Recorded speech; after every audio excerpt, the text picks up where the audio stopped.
ಹುಡುಕಾಟ ಪ್ರಾರಂಭಿಸಿದ್ದು within 2 hours ಒಳಗಡೆನೆ ಸೌಜನ್ಯ ಸಿಗ್ತಾಳೆ. ಆದ್ರೆ ಶವ ಆಗಿ ಅವಳ ಕೈಗಳನ್ನ ಅವಳದೇ ದುಪಟ್ಟ ಅಂಡ್ ID ಕಾರ್ಡ್ ಇಂದ ಮರಕ್ಕೆ ಕಟ್ಟಿರ್ತಾರೆ. And most brutal part is ಅವಳ ಯೋನಿ, ಅವಳ ಏನಿತ್ತ ಅದ್ರ ಒಳಗಡೆ 6 ಇಂಚ್ ಮಣ್ಣು ತುಂಬಿರ್ತಾರೆ. ಓ ಬಿಡಪ್ಪ, ನಮ್ ಪೊಲೀಸ್ ಅವ್ರಿಗೆ ತಮ್ಮ ಡ್ಯೂಟಿ ಮೇಲೆ ಎಷ್ಟೊಂದು ನಿಷ್ಠೆ ಇದೆ, ಒಂದೇ ದಿನದಲ್ಲಿ ಆರೋಪಿನ ಹಿಡಿದ್ಬಿಟ್ರಲ್ಲ ಅಂತ ಪೊಲೀಸ್ ಅವ್ರ ಮೇಲೆ ಫುಲ್ ಒಂಥರ ಹೊಗಳ್ತಾ ಇರ್ತಾರೆ.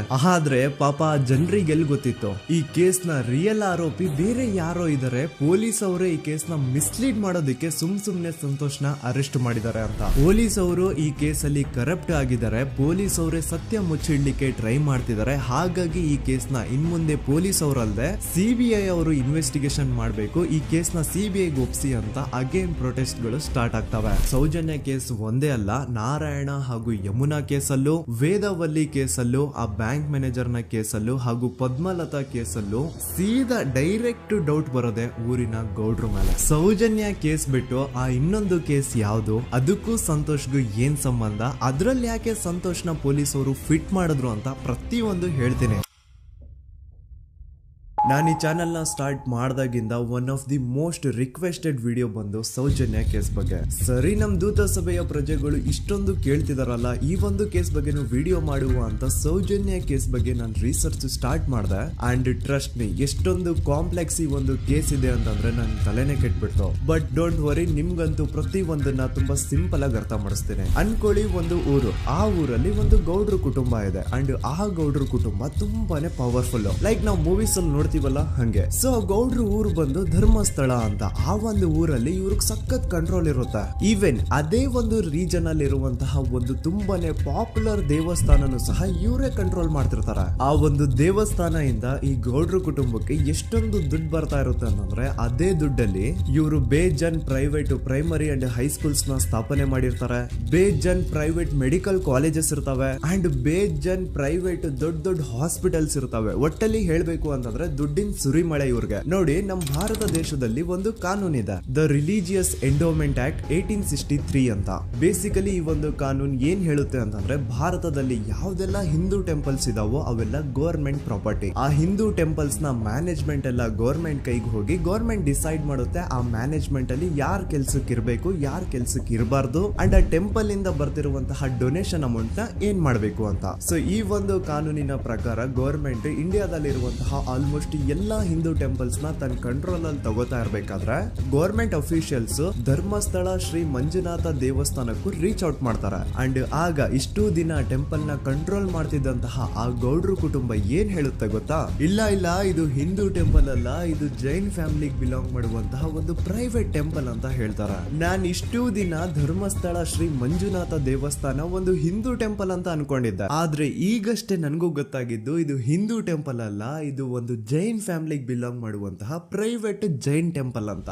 ಸೊ ಹೀಗಾಗಿ ಗವರ್ಮೆಂಟ್ ಅಫಿಷಿಯಲ್ಸ್ ಏನೂ ಮಾಡಕ್ಕಾಗದೆ ಇವತ್ತಿನವರೆಗೂ ಈ ಒಂದು ಧರ್ಮಸ್ಥಳ ಶ್ರೀ ಮಂಜುನಾಥ ದೇವಸ್ಥಾನನ ಒಂದು ಪ್ರೈವೇಟ್ ಟ್ರಸ್ಟ್ ನಡೆಸ್ಕೊಂಡು ಹೋಗ್ತಿದೆ. ಅಂಡ್ ಆ ಪ್ರೈವೇಟ್ ಟ್ರಸ್ಟ್ ನ ಓನರ್ ಯಾರು, ಅದೇ ಗೌಡ್ರ ಕುಟುಂಬ. ನೋಡಿ, ನಾನು ಈ ವಿಡಿಯೋದಲ್ಲಿ ಯಾರ್ದು ರಿಯಲ್ ನೇಮ್ಸ್ ನ ಬಳಸ್ತಿಲ್ಲ. ಪ್ರೀವಿಯಸ್ಲಿ ಬೇರೆ ಯೂಟ್ಯೂಬರ್ಸ್ ತಮ್ಮ ವಿಡಿಯೋಸ್ ಅಲ್ಲಿ ರಿಯಲ್ ನೇಮ್ಸ್ ನ ಬಳಸಿದ್ದಾರೆ ಅನ್ನೋ ಒಂದೇ ಒಂದು ಕಾರಣಕ್ಕೆ ಅವ್ರ ವಿಡಿಯೋಸ್ ನ ಡಿಲೀಟ್ ಮಾಡಿಸಿದ್ದಾರೆ. ಸೊ ಅವ್ರ ಜೊತೆ ಆಗಿದ್ದು ನನ್ ಜೊತೆ ಆಗೋದ್ ಬೇಡ, ಸತ್ಯ ಮುಚ್ಚೋಗೋದು ನನ್ಗೆ ಇಷ್ಟ ಇಲ್ಲ. ಹಾಗಾಗಿ ನಾನಿಲ್ಲಿ ರಿಯಲ್ ನೇಮ್ಸ್ ನ ಬಳಸ್ತಿಲ್ಲ. ಆದ್ರೆ ನಾನು ಯಾರನ್ನ ಪಾಯಿಂಟ್ ಔಟ್ ಮಾಡಿ ಹೇಳ್ತಿದ್ದೀನಿ ಅನ್ನೋದು ಮಾತ್ರ ನಿಮಗೆ ತುಂಬಾ ಕ್ಲಿಯರ್ಲಿ ಅರ್ಥ ಆಗುತ್ತೆ. Don't worry.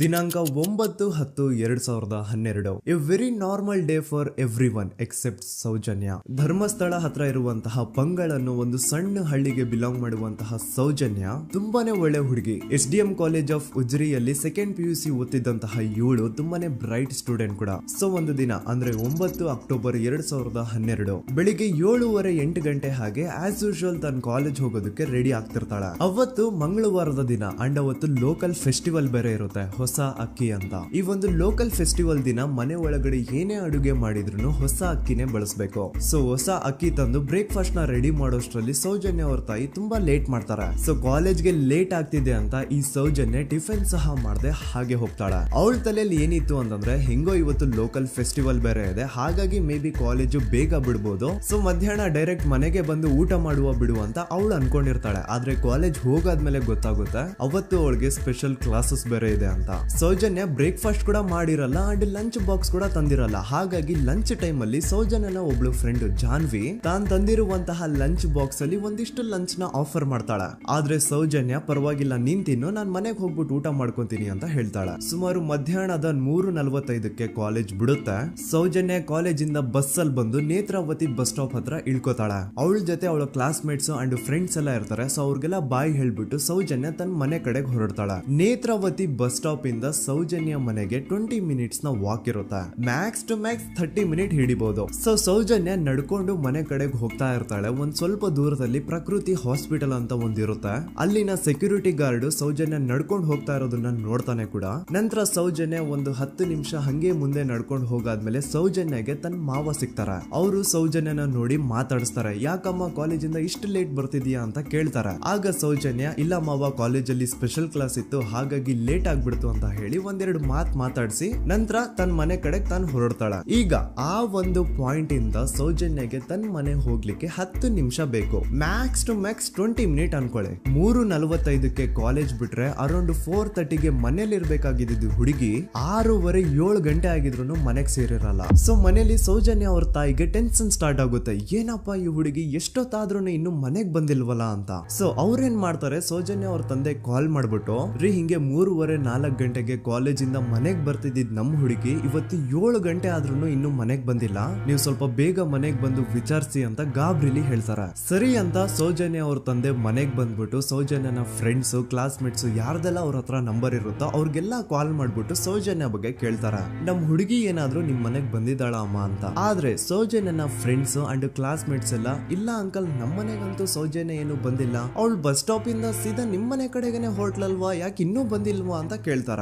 ಆಗ ಸೌಜನ್ಯ ಅವ್ರ ತಂದೆ ಇಲ್ಲಮ್ಮ ಬಂದಿಲ್ಲ ಹಾಗಾಗಿನೇ ಕಾಲ್ ಮಾಡಿರೋದು ಅಂತ ಹೇಳಿ ಕಾಲ್ ಕಟ್ ಮಾಡ್ತಾರ. ದೆನ್ ಸೌಜನ್ಯ ಅವ್ರ ತಂದೆ ಸೌಜನ್ಯ ಅವ್ರ ಮಾವ ಕಾಲ್ ಮಾಡ್ತಾರ. ಅಳಿಯ ಎಲ್ಲಿದ್ಯಾ, ನನ್ ಮಗಳು ಇನ್ನು ಮನೆಗ್ ಬಂದಿಲ್ಲ, ನೀನೇನಾದ್ರೂ ಅವಳನ್ನ ನೋಡ್ದ ಅಂತ ಕೇಳ್ತಾರ. ಆ ಕಡೆಯಿಂದ ಅವರು ಸೌಜನ್ಯನ ಮಾವ ಹೇಳ್ತಾರೆ, ನಾನ್ ನೋಡ್ದೆ 4:15 ಹಾಗೆ ಆ ಹುಡುಗಿ ಕಾಲೇಜಿಂದ ಬರ್ಬೇಕಾದ್ರೆ ನನಗ್ ಕಾಣಿಸಿದ್ಲು, ನಾನ್ ಸ್ವಲ್ಪ ಮಾತಾಡ್ದೆ ಅವಳ ಹತ್ರ, ಅದಾದ್ಮೇಲೆ ಅವಳು ಮನೆ ಕಡೆ ಹೋದ್ಲಲ್ಲ, ಯಾಕೆ ಇನ್ನೂ ಬಂದಿಲ್ವಾ ಅಂತ ಅವರೇ ಉಲ್ಟಾ ಕ್ವಶನ್ ಕೇಳ್ತಾರ. ಈ ಕಡೆ ಸೌಜನ್ಯ ಅವ್ರ ತಂದೆ ಇಲ್ಲ 7 ಗಂಟೆ ಆದ್ರೂ ಮಗು ಇನ್ನು ಮನೆಗ್ ಬಂದಿಲ್ಲ, ನಮ್ಗೆ ಯಾಕೋ ತುಂಬಾ ಗಾಬರಿ ಆಗ್ತಿದೆ, ನೀನೊಂದ್ ಕೆಲ್ಸ ಮಾಡು ನಮ್ಮವ್ರನ್ನೆಲ್ಲ ಸೇರ್ಸು ಎಲ್ರೂ ಸೇರಿ ಹುಡುಕುವ ಅವಳನ್ನ ಅಂತ ಸುಮಾರು ರಾತ್ರಿ 7 ಗಂಟೆಯಿಂದ ಹಿಡಿದು 11 ಗಂಟೆವರೆಗೂ ಸೌಜನ್ಯನ ಮನೆಯವರು ಅಂಡ್ ಊರಿನ ಜನ 200-300 ಜನ ಸೇರ್ಕೊಂಡು ಸೌಜನ್ಯನ ಹುಡುಕ್ತಾರೆ. ಆದ್ರೆ ಸೌಜನ್ಯನ ಒಂದು ಸುಳಿವು ಸಿಗಲ್ಲ. ಸೊ ಕೊನೆಗೆ ಸಹಾಯ ಕೇಳ್ತಾ ರಾತ್ರಿ 11 ಗಂಟೆ ಹಾಗೆ ಸೌಜನ್ಯನ ತಂದೆ ತಾಯಿ ಅಂಡ್ ಊರಿನ ಜನ ಎಲ್ಲ ಬೆಳ್ತಂಗಡಿ ಪೊಲೀಸ್ ಸ್ಟೇಷನ್ ಹತ್ರ ಹೋಗ್ತಾರ. ಅಲ್ಲಿ ಪೊಲೀಸ್ ಅವ್ರ ಹತ್ರ ಕಾಲೇಜ್ ಹೋಗಿದ್ ನಮ್ ಹುಡುಗಿ ಇಷ್ಟೊತ್ತಾದ್ರೂ ಇನ್ನು ಮನೆಗ್ ಬಂದಿಲ್ಲ,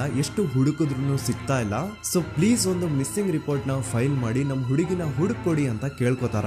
ಆದ್ರೆ ಪೊಲೀಸ್ ಅವರು ಒಪ್ಪಲ್ಲ. ಇಲ್ಲ ಯಾವುದೇ ಪರ್ಸನ್ ಮಿಸ್ಸಿಂಗ್ ಆದ್ರೆ ಆಫ್ಟರ್ 24 ಅವರ್ಸ್ ಆದ್ಮೇಲೆನೆ ರಿಪೋರ್ಟ್ ಫೈಲ್ ಮಾಡಕ್ಕಾಗೋದು. ಸೊ ನೀವ್ ಒಂದ್ ಕೆಲ್ಸ ಮಾಡಿ, ಈಗ ಮನೆಗ್ ಹೋಗಿ ನಾಳೆ ಬೆಳಿಗ್ಗೆವರೆಗೂ ನೋಡಿ, ನಾಳೆ ಬೆಳಿಗ್ಗೆವರೆಗೂ ನಿಮ್ ಮಗಳು ನಿಮ್ ಮನೆಗ್ ಬಂದಿಲ್ಲ ಅಂತಂದ್ರೆ ಆಗ ಬಂದ್ಬಿಟ್ಟು ಮಿಸ್ಸಿಂಗ್ ರಿಪೋರ್ಟ್ ನ ಫೈಲ್ ಮಾಡಿಸಿ ಅಂತ ಹೇಳಿ ಕಳಿಸ್ತಾರ. ಆಗ ಆಲ್ಮೋಸ್ಟ್ ಮಿಡ್ ನೈಟ್ ಆಗಿರೋದ್ರಿಂದ ಅಂಡ್ ಮಳೆ ಬೇರೆ ತುಂಬಾ ಜೋರಾಗಿ ಬರ್ತಾ ಇರುತ್ತೆ. ಸೊ ಈ ಸಿಚುವೇಶನ್ ಅಲ್ಲಿ ಸೌಜನ್ಯನ ಹುಡುಕ್ಲಿಕ್ಕೆ ಆಗಲ್ಲ. ನಾಳೆ ಬೆಳಿಗ್ಗೆ ಸೇರ್ಕೊಂಡು ಅಗೇನ್ ಎಲ್ರು ಸೌಜನ್ಯನ ಹುಡುಕುವ ಅಂತ ಸೌಜನ್ಯನ ಮನೆಯವರು ಅಂಡ್ ಊರಿನ ಜನ ಎಲ್ರು ತಮ್ಮ ಮನೆಗೆ ಹೋಗ್ಬಿಡ್ತಾರ. ನೆಕ್ಸ್ಟ್ ದಿನ ಅಂದ್ರೆ 10 ಅಕ್ಟೋಬರ್ 2012 ಬುಧವಾರದ ದಿನ ಬೆಳಿಗ್ಗೆ 10 ಗಂಟೆ ಹಾಗೆ ಸೌಜನ್ಯನ ಮನೆಯವರು ಅಂಡ್ ಊರಿನ 200-300 ಜನ ಸೇರ್ಕೊಂಡು ಅಗೇನ್ ಸೌಜನ್ಯಗೋಸ್ಕರ ಹುಡುಕಾಟ ಸ್ಟಾರ್ಟ್ ಮಾಡ್ತಾರ. ಹುಡುಕಾಟ ಪ್ರಾರಂಭಿಸಿದ್ದು ವಿತಿನ್ 2 ಅವರ್ಸ್ ಒಳಗಡೆನೆ ಸೌಜನ್ಯ ಸಿಗ್ತಾಳೆ. ಆದ್ರೆ ಶವ ಆಗಿ ಆ 200-300 ಊರಿನ ಜನ ಎಲ್ಲ ಸೇರ್ಕೊಂಡು ಏನ್ ಸೌಜನ್ಯನ ಹುಡುಕ್ತಾ ಇದ್ರು ಅದರಲ್ಲಿ ಯಾರೋ ಒಬ್ರಿಗೆ ಸೌಜನ್ಯನ ಮನೆಯಿಂದ ಕೇವಲ 10 ನಿಮಿಷ ದೂರದಲ್ಲಿರುವಂತಹ ಒಂದು ಹಳ್ಳನ ದಡದಲ್ಲಿ ಸೌಜನ್ಯನ ಮೃತದೇಹ ಸಿಗುತ್ತಾ. ಈಗ ಸತ್ತಿರುವಂತಹ ಸೌಜನ್ಯನ ಡೆಡ್ ಬಾಡಿ ಯಾವ ಒಂದು ಕಂಡೀಷನ್ ಅಲ್ಲಿ ಇತ್ತು ಅಂತ ಹೇಳ್ತೀನಿ, ಸ್ವಲ್ಪ ಗಮನ ಇಟ್ಟು ಕೇಳಿಸ್ಕೊಳ್ಳಿ. ಅವಳ ಕೈಗಳನ್ನ ಅವಳದೇ ದುಪಟ್ಟ ಅಂಡ್ ID ಕಾರ್ಡ್ ಇಂದ ಮರಕ್ಕೆ ಕಟ್ಟಿರ್ತಾರ. ಅವಳ ಬಾಡಿ ಎಲ್ಲ ನೇಕೆಡ್ ಇರುತ್ತೆ, ಮೈ ಮೇಲೆ ಸರಿಯಾದ ಬಟ್ಟೆ ಇರಲ್ಲ, ಮೈ ಮೇಲೆ ಮಲ್ಟಿಪಲ್ ಕಟ್ ಮಾರ್ಕ್ಸ್ ಇರುತ್ತೆ, ತುಂಬಾ ಜೋರಾಗಿ ಹೊಡೆದಿರುವಂತಹ ಗಾಯಗಳು ಮೈ ಮೇಲೆ ಎದ್ದು ಕಾಣಿಸ್ತಿರ್ತವೆ. ಅವಳ ರಿಪ್ಸ್ ಎದೆ ಭಾಗದ ಮೂಳೆಗಳೆಲ್ಲ ಮುರಿದು ಹೋಗ್ಬಿಟ್ಟಿರ್ತವೆ. And most brutal part is ಅವಳ ಯೋನಿ, ಅವಳ ಏನಿತ್ತು ಅದ್ರ ಒಳಗಡೆ 6 ಇಂಚ್ ಮಣ್ಣು ತುಂಬಿರ್ತಾರೆ. ಆ ಬಾಡಿ ಕಂಡೀಷನ್ ನ ನೋಡಿದಾದ್ಮೇಲೆ ಒಂದಂತೂ ತುಂಬಾ ಕ್ಲಿಯರ್ ಆಗಿ ಅರ್ಥ ಆಗುತ್ತೆ, ಅವಳನ್ನ ಯಾರೋ ತುಂಬಾ ಫೋರ್ಸ್ಫುಲಿ ಮಾಡಿ ನಂತರ ನಿರ್ದಯವಾಗಿ ಸಾಯಿಸಿದ್ದಾರೆ ಅಂತ. ಇಲ್ಲಿ ಕ್ರಿಮಿನಲ್ಸ್ ನ ಬುದ್ಧಿವಂತಿಕೆ ನೋಡಿ ಪೊಲೀಸ್ ಅವ್ರಿಗೆ ಏನೂ ಸುಳಿವು ಸಿಗ್ಬಾರ್ದು ಅಂತ ಅವಳ ಯೋನಿ ಒಳಗಡೆ 6 ಇಂಚ್ ಅಷ್ಟು ಮಣ್ಣು ತುಂಬ ಹೋಗಿರ್ತಾರೆ. ಸೊ ದೆನ್ ಪೊಲೀಸ್ ಅವ್ರಿಗೆ ವಿಷಯ ಗೊತ್ತಾಗುತ್ತೆ. ಅವರು ಸ್ಪಾಟ್ ಗೆ ಬಂದು ಸೌಜನ್ಯನ ಬಾಡಿನ ರಿಕವರ್ ಮಾಡಿ ಆ ಒಂದು ಸ್ಪಾಟ್ ನ ಕಂಪ್ಲೀಟ್ ಸೀಸ್ ಮಾಡ್ತಾರೆ. ಒಬ್ಳು ಸಾಮಾನ್ಯ ಮಿಡಲ್ ಕ್ಲಾಸ್ ಹುಡುಗಿ, ಒಬ್ಳು ವೆರಿ ಬ್ರೈಟ್ ಸ್ಟೂಡೆಂಟ್ ನ ಈ ಮಟ್ಟಿಗೆ ಇಷ್ಟು ನಿರ್ದಯವಾಗಿ ಸಾಯಿಸಿರೋದು ಯಾರು? ಇನ್ ಕೇಸ್ ಏನಾದ್ರೂ ಈ ಕ್ರೈಮ್ ಮಾಡಿದವನು ಸಿಕ್ಕಿ ಬಿದ್ರೆ ಅವನ್ನ ಸುಮ್ನೆ ಬಿಡಬಾರ್ದು ಅಂತ ಜನ ಆಕ್ರೋಶ ವ್ಯಕ್ತಪಡಿಸ್ತಾರೆ. ಅಂಡ್ ಗೆಸ್ ವಾಟ್, ನಮ್ ಪೊಲೀಸ್ ಅವರು ಇಷ್ಟೊಂದು ಫಾಸ್ಟ್ ಆಗಿ ಇನ್ವೆಸ್ಟಿಗೇಷನ್ ಕಂಪ್ಲೀಟ್ ಮಾಡ್ತಾರೆ ಅಂತ ನಾನಂತೂ ಎಕ್ಸ್ಪೆಕ್ಟ್ ಮಾಡಿರ್ಲಿಲ್ಲ. ಅಂಡ್ ಈವನ್ ಈ ಒಂದು ವಿಷಯದಿಂದ ಊರಿನ ಜನನು ಶಾಕ್ ಆಗ್ತಾರೆ. ಸೌಜನ್ಯ ಬಾಡಿ ಸಿಕ್ಕಿದ್ದ ನೆಕ್ಸ್ಟ್ ದಿನ ಅಂದ್ರೆ 11 ಅಕ್ಟೋಬರ್ 2012 ಸಂಜೆ 5 ಗಂಟೆ ಹಾಗೆ ಯಾರು ಸೌಜನ್ಯನ ಪಂಡು ಮರ್ಡರ್ ಮಾಡಿದ್ನೋ ಆ ಕ್ರಿಮಿನಲ್ ಕೂಡ ಸಿಕ್ಕಿ ಬೀಳ್ತಾನೆ. ಈಗ ನೀವು ಥಿಂಕ್ ಮಾಡ್ಬೋದು, ಸೌಜನ್ಯನ ಯಾರು ಮರ್ಡರ್ ಮಾಡಿದ್ರು ಅಂಡ್ ಯಾರ ಕ್ರೈಮ್ ನ ಮಾಡಿದ್ರು ಅವನು ನೆಕ್ಸ್ಟ್ ದಿನಾನೇ ಸಿಕ್ಕಿ ಬಿದ್ದ. ಹಾಗಿದ್ರೆ ಈ ಕೇಸ್ ಯಾವಾಗ್ಲೂ ಕ್ಲೋಸ್ ಆಗ್ಬಿಡ್ಬೇಕಿತ್ತು. ಆದ್ರೂ ಸ್ಟಿಲ್ ಇವತ್ತಿನ ದಿನವರೆಗೂ ಯಾಕೆ ಈ ಕೇಸ್ ಪದೇ ಪದೇ ನ್ಯೂಸ್ ಅಲ್ಲಿ ಬರುತ್ತೆ ಅಂದ್ರೆ, ನಮ್ ದೂತ ಸಭೆಯ ಪ್ರಜೆಗಳೇ ರೆಡಿ ಆಗಿ, ಆರೋಪಿ ಸಿಕ್ಕಾದ್ಮೇಲೆ ಈ ಕೇಸು ಕ್ಲೋಸ್ ಆಗಿಲ್ಲ. ಆಕ್ಚುಲಿ ಈ ಕೇಸು ಓಪನ್ ಆಗಿದ್ದೆ ಈಗ. ನೋಡಿ, ಸೌಜನ್ಯನ ಬಾಡಿ ಸಿಕ್ಕಿದ್ದು ನೆಕ್ಸ್ಟ್ ದಿನ ಅಂದ್ರೆ 11 ಅಕ್ಟೋಬರ್ 2012. PSI ಯೋಗೇಶ್ ಅವರು ಯಾರನ್ನ ಈ ಕೇಸಲ್ಲಿ ಅರೆಸ್ಟ್ ಮಾಡಿದ್ರು ಅಂದ್ರೆ ಆತನ ಹೆಸರು ಬಂದು ಸಂತೋಷ್ ರಾವ್. 28-29 ವಯಸ್ಸಿರುವಂತಹ Santosh Rao first of all ಧರ್ಮಸ್ಥಳದವನು ಅಲ್ವೇ ಅಲ್ಲ, ಅವನು ಶೃಂಗೇರಿ. ಅವನು ಸಂತೋಷ್ ರಾವ್ ನ ತಂದೆ ಸ್ಕೂಲ್ ಟೀಚರ್ ಅಂಡ್ ತಾಯಿ ಹೌಸ್ ವೈಫ್. ಸಂತೋಷ್ ಮೊದ್ಲಿಂದನೂ ಒಂದ್ ಸ್ವಲ್ಪ ಮೆಂಟಲಿ ಇಲ್ಲಿರೋದ್ರಿಂದ ಅವನಿಗೆ ವಿದ್ಯೆ ಬರಹ ಅನ್ನೋದು ತಲೆಗೆ ಹೋಗಿರಲ್ಲ. ಹಾಗಾಗಿ ಅವನು ಶೃಂಗೇರಿಯಲ್ಲಿ ಒಂದು ಹೋಟೆಲ್ ಅಲ್ಲಿ ಕೆಲಸ ಮಾಡ್ತಿರ್ತಾನೆ. ಮೆಂಟಲಿ ಅನ್ಸ್ಟೇಬಲ್ ಇದ್ರೂ ಸಹ ಈತನಿಗೆ ದೇವ್ರ ಮೇಲೆ ಬಹಳ ನಂಬಿಕೆ ಇರುತ್ತೆ. ಹಾಗಾಗಿ ತಿಂಗಳಿಗೆ ಒಮ್ಮೆ ಆದ್ರೂ, ಅಟ್ಲೀಸ್ಟ್ 2 ತಿಂಗಳಿಗೆ ಒಮ್ಮೆ ಆದ್ರೂ ಈತ ಯಾವ್ದಾದ್ರು ಒಂದು ಪುಣ್ಯಕ್ಷೇತ್ರಕ್ಕೆ ವಿಸಿಟ್ ಮಾಡಿ ಬರ್ತಿರ್ತಾನೆ. ಹಾಗೇನೆ ಈ ಸತಿನೂ ಸಹ ಈತ ಧರ್ಮಸ್ಥಳಕ್ಕೆ ಬಂದಿರ್ತಾನೆ. ಇವನು ಧರ್ಮಸ್ಥಳಕ್ಕೆ ಬಂದಿದ್ದು ದಿನಾಂಕ 9 ಅಕ್ಟೋಬರ್ 2012. ಈ ದಿನಾಂಕನ ಸ್ವಲ್ಪ ನೋಟ್ ಮಾಡಿ ಇಟ್ಕೊಳ್ಳಿ, ಯಾಕಂತಂದ್ರೆ ಮುಂದೆ ಈ ಕೇಸಲ್ಲಿ ಇದೇ ಮೇಜರ್ ಟರ್ನಿಂಗ್ ಪಾಯಿಂಟ್. ಸೊ ಸೌಜನ್ಯನ ಡೆತ್ ಆಗಿಂತ ಒಂದು ದಿನ ಹಿಂದೆ ಧರ್ಮಸ್ಥಳಕ್ಕೆ ಬಂದಿರುವಂತಹ ಸಂತೋಷ್ ರಾವ್ಗೆ ಎಲ್ಲನೂ ಉಳ್ಕೊಳ್ಳಿಕ್ಕೆ ಹೋಟೆಲ್ ಅಲ್ಲಿ ಅಥವಾ ಲಾಡ್ಜ್ ಅಲ್ಲಿ ರೂಮ್ ಸಿಗಲ್ಲ.